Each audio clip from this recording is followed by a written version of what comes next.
Hey everyone, I hope you're doing okay. I decided to start this series, I guess. It's not about any specific topic area, but it's just thoughts and opinions that I've discussed with a lot of different people, and I thought, why not share them with you? So I decided that I'm gonna call this video series thing Ride with B, because basically anybody who watches will be riding on a journey with me into my thoughts or rants or whatever it may be. Maybe they'll help, maybe they won't, maybe they'll start a discussion, I don't know. But I'm curious to find out. So let me know what you think. The topic for today is about judging people. I came across this post and I've gotten into this discussion way too many times, including with myself. The post is by @omaramran.ig and it goes as follows. Some of the nicest people I met would drink and smoke. Some of the worst people I came across would pray 5 times a day. Wow. I cannot stress enough how real that is. I'm sure a lot of us had the same experience, and I'd just like to add to that.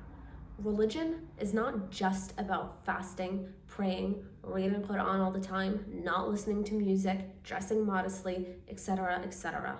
A big part of Islam is about the way we treat others and the way we behave, and I think a lot of people fail to understand that.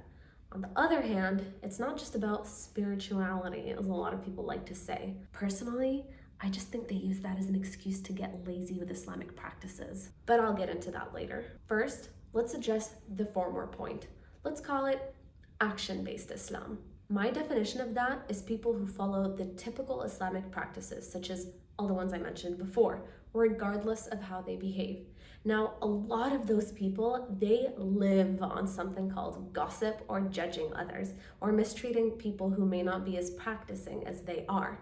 Let me tell you, I once sat in on a ladies' day gathering filled with women who practice Islam consistently. Again, action-based Islam. You want to know what they were talking about? This other lady they know who dresses in revealing clothing. They started saying things like, have you seen what she was wearing? This girl clearly doesn't fear God. How can she walk around like that? She obviously forgot about her religion. Blah, blah, blah. Now you tell me, does that sound like Islamic behavior to you? Talking about a woman like that in front of all these other women? Like, have you nothing better to talk about? Not even one of them said, you know, inshallah, God will guide her. Nope, they just kept talking negatively about her. This is not what our religion teaches us. It teaches us that if you backbite someone, it is as if you're eating their dead flesh raw. So all they did was judge her, but they don't even know. Her relationship with God might be much stronger than theirs. Why do I talk passionately about this topic? Because I fully admit I used to be one of those people. I used to be the girl who would say something like, oh my God, I can't believe she wears a bikini in public. مثلا يعني. Stuff like that. I know, I'm really embarrassed and ashamed to be saying that. It was so bad to the point where if someone didn't practice Islam like I did, or at least similarly to me, I would literally question whether or not they were Muslim. Not good. Not proud that I was ever that girl. So this is why I'm sharing this with you. If you're like that, please don't be. This is not what Islam teaches us, and I came to discover that later. One of my experiences that demonstrated how you can be very mistaken is meeting one of my friends. When I first met this girl, I saw the way she dressed and spoke and behaved, and I thought, wow, this girl has nothing to do with Islam. But whatever, we weren't close, so I didn't really care much. Then a few years later, without getting specific, I was put in a situation where I happened to get close to her and get to know her. To my surprise, then of course, I found out that this girl prays consistently, and she reads Quran more than I do, and I thought I was all high and mighty at the time. And she wishes she could wear hijab, but admitted that she wasn't strong enough yet and that she feels guilty when she does something wrong. This girl never drank in her life, never dated anyone, nothing like what I had pictured of her. As far as I knew, she was a better Muslim than me. So this just goes to show that it's not all about what you see in the exterior.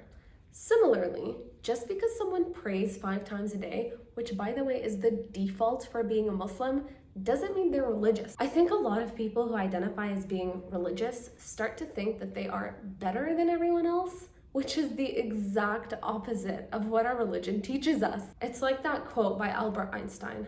The more I learn, the more I realize I don't know. The more pious you become, the more humble you should be and fearful that you're not pious enough. I mean, being humble is one of the characteristics of being a Muslim. You can't have an atom of takabbur or arrogance in you, otherwise you can really get punished for it. And I think that includes being arrogant with people who look like they're not practicing like you do, and as a result, mistreating them or judging them. I also learned that God can easily flip your heart. So if you think you're religious now and will never go down the wrong path, then you are greatly mistaken. And that's another form of takabbur. You can easily one day be in the place of the person you judge, and that person can easily end up being a much better Muslim than you. So it's not our place to judge, and we need to be humble. That's why we should always pray, Ya muqallib al-qulub, thabbit qalbana ala dinik. Umar bin al-Khattab once said that if a caller from heaven announced that all people would enter paradise together except for one man, I would fear that I am him. And Umar bin al-Khattab is second companion promised to paradise. So what about us mere normal humans? Now, if you want to go into the more psychological aspect of why a lot of people like to judge or freak out about what other people do, you can have a listen at one of @Selma.Hindi's videos about something called shadow self. In that video, she explains why so many people get so mad at influencers who take off their hijab.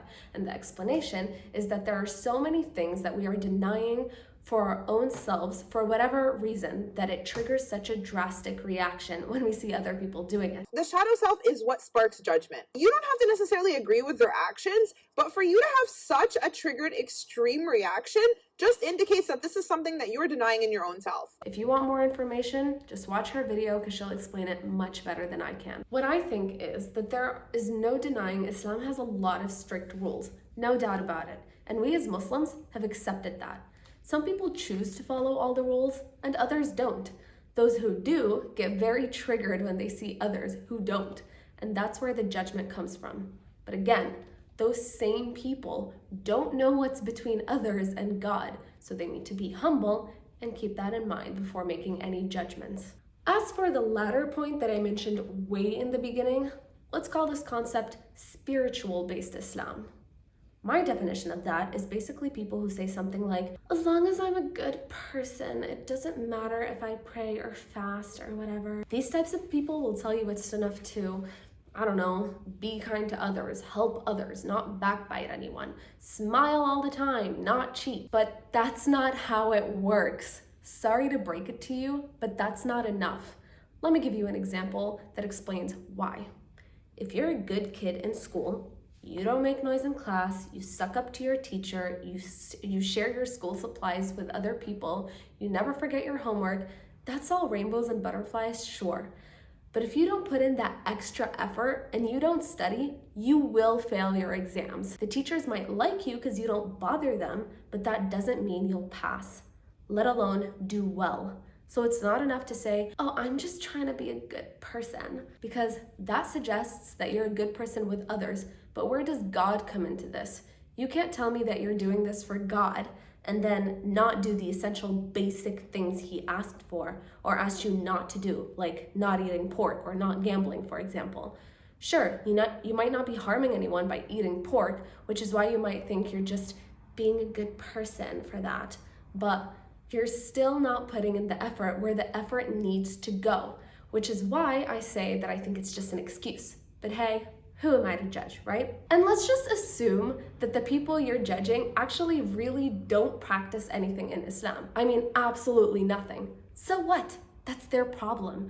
Why do you have to make it yours? There's a hadith that says, "Min husni Islam al-mar tarkuhu ma la ya'nih." Translation, it is from the excellence of a believer's Islam that he should shun that which is of no concern to him. Basically, don't get involved in something that is not your business.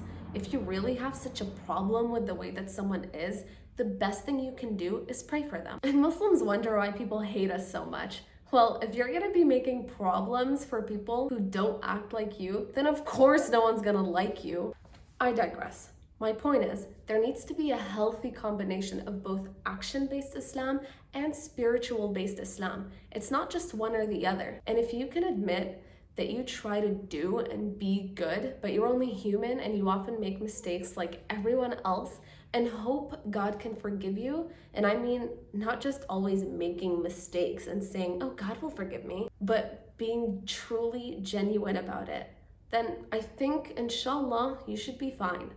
Wallahu alam. So don't be that person and don't judge others.